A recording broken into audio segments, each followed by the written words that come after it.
Hello everyone, welcome back to the RC News. Got a few things to show you, some RTRs, some tools, some accessories, so let's get into it. First up, Axial has come out with a new base camp. It's just like a revamped version of their original base camp. A little bit of a facelift, they added a rack in the back. That's about it. Changed up some colors. I think it looks great. One notable thing though, they changed where it's being manufactured. So it was originally made in Taiwan, now it's going to be made in China, and this brought the price down a little bit. It's now $319.99. So it's come down a little bit.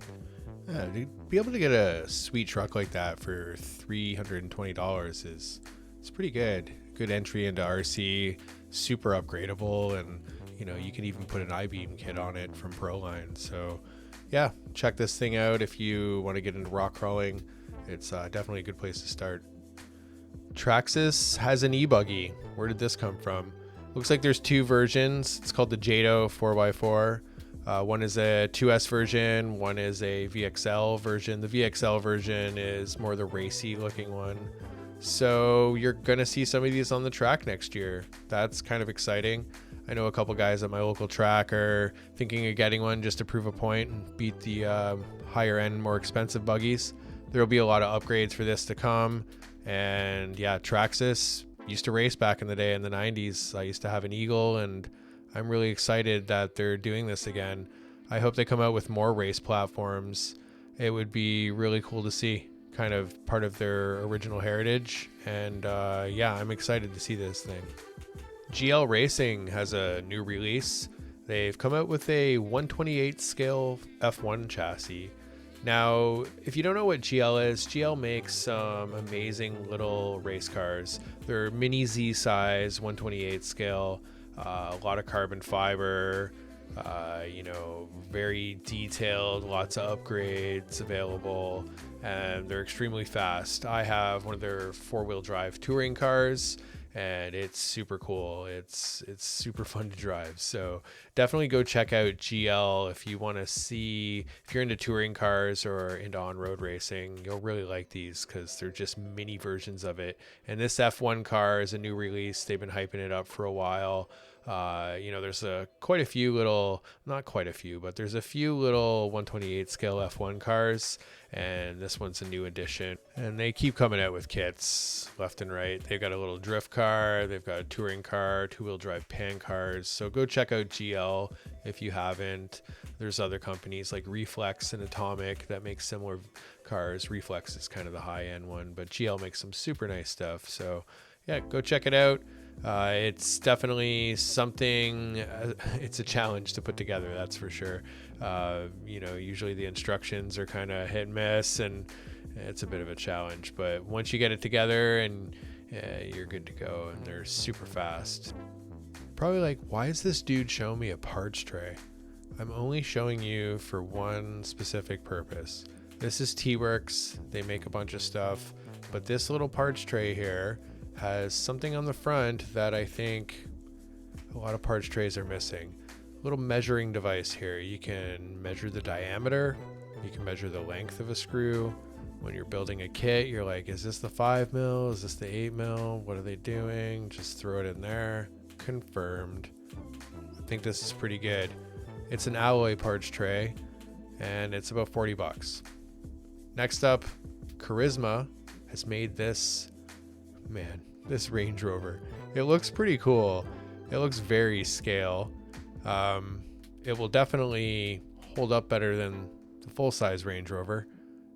Way more durable and reliable. Look at it. Something weird going on in the back end there. I don't know.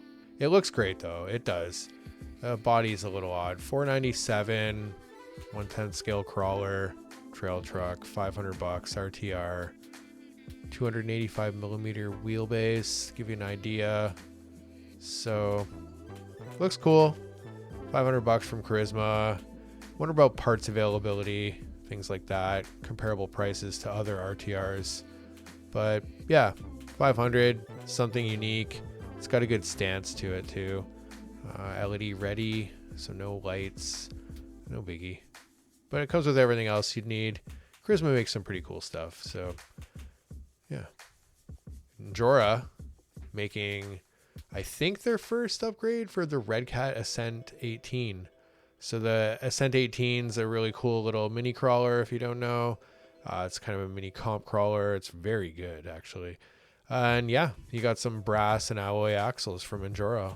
Wonder if this means Injora is going to keep going with upgrades for the Ascent 18. They do it with the SCX24 from Axial and the TRX4M from Traxxas.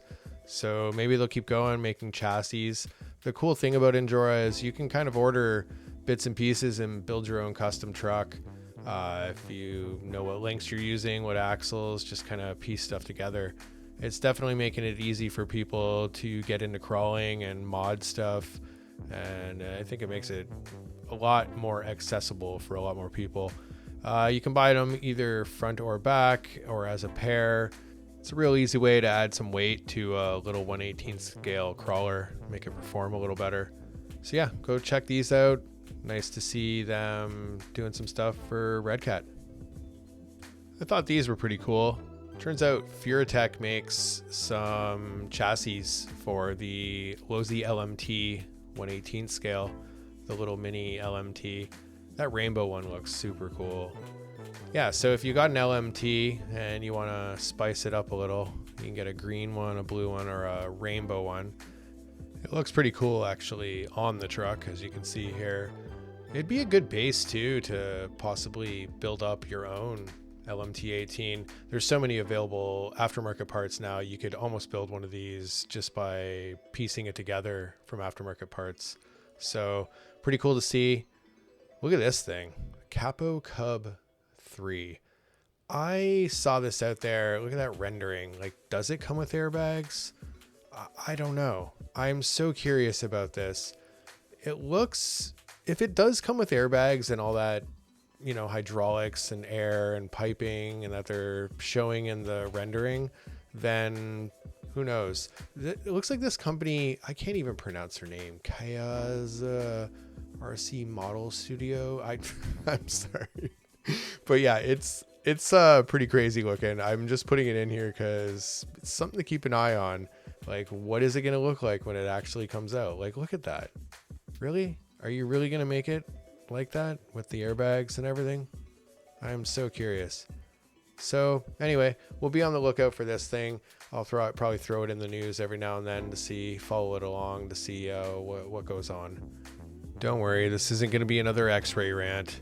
They did come out with a new buggy though, their XB2 and the 25 version.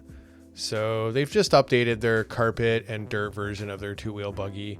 It's one of the nicest buggies out there, to be honest. It's Xray. They make great stuff. So yeah, it wins a lot of races, especially in Europe, especially in carpet. It looks like they have like 2 transmissions here with this adaptable plate that goes on there. The 3-gear and the 4-gear transmission. And it looks like they've lowered the transmission, even though, no, 3-gear and 5-gear, sorry. And it looks like they've lowered it, even though they have that adapter plate in there. Yeah, just, they always try to push it a bit. Like I say, whenever I talk about Xray, it's beautiful stuff. So I'm not going to go off. It's just their new buggy. If you race two-wheel buggy, you've never raced an Xray, maybe get one. Maybe don't get the Associated this year. Maybe get the Mugen. Maybe get the Xray. Maybe, I don't know, get an S-Works. Just something different. So that's the new Xray XB2 25. Go check it out. Hey everyone, thanks for stopping by the RC News. I try to do this every week. I just run through what I think's cool. It's come out in the RC world. And please subscribe. I really appreciate it. I'm almost getting to 1,000 subscribers, so thanks for the help. Peace.